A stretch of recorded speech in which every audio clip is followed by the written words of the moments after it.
có best strawberry xem best strawberry với thông thông mấy con thông thơm một con rồi khơi best strawberry wow Hello បងប្អូនទាំងអស់គ្នាថ្ងៃនេះ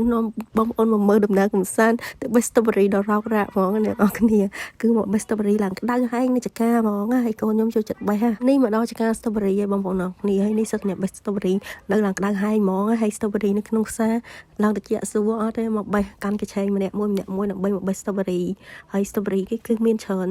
ជូរអញ្ចឹងយើងអាចចូលបេះហើយនេះគឺកូនខ្ញុំដើរទៅអូបដញ្ញាចិត្តថាទៅ Best Strawberry ចាំមើលបេះបានប្រហែលបងប្អូនចាំមើលឥឡូវកូនខ្ញុំនេះចេះនេះទៅដើរទៅមុនគេហើយបន្ទាប់មកពងសួរនាំគេថាត្រូវការយកកញ្ឆេងយកមកដាក់អញ្ចឹងហើយយើងដើរទៅយកកញ្ឆេងយកមកដាក់ឥឡូវដើរតាមជួរដើម្បី Best Strawberry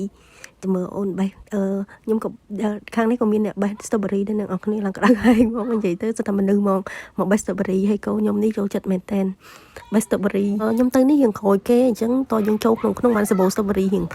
ធំទុំអញ្ចឹងណាហើយនៅនេះគឺគេដាំ Strawberry នៅខាងក្រោមដីហ្មងនេះវែកឃើញ Strawberry អ្នកនរគ្នាយើងបេះបដាយើងដាក់ចូលមាត់បដាក៏បានដែរអីទេមកបេះផ្ទាល់អញ្ចឹងគឺយើងបេះបដាវែកចូលដាក់ចូលក្នុងមាត់បដាបានបេះភ្លាមដាក់ចូលមាត់ភ្លាមបានឆ្ងាញ់អ្នកនរគ្នាអញ្ចឹងខ្ញុំសាកពី3ដងដែរនឹងអញ្ចឹងណាហើយមកងាកមកមើលកូនខ្ញុំបេះវិញម្ដងអូនិយាយពីថាអង្គុយបណ្ឌិតបច្ចាយថាមួយណាបេះបានមួយណាអញ្ចឹងណា Strawberry មកយាយហៅឃើញទេកូនគេបេះបានហ្នឹងxem best strawberry với thông mấy con thông thơm một con rồi khơi best strawberry wow đi cái phép thay cái best strawberry ban màn khó với cái dùng mà đặt nồi chè hay lại đi về ai được pe hai cái này nè nhưng về ai thấy con bàn này á con nhung bạc cái thì trẻ tè nó ngọt lo tè tòa cây hộp luôn ai thấy chặt bạn cái bài bạn cái than nắng lọ lấy với nhung best strawberry hai ở ban mà cái chè nha bông ông đừng ăn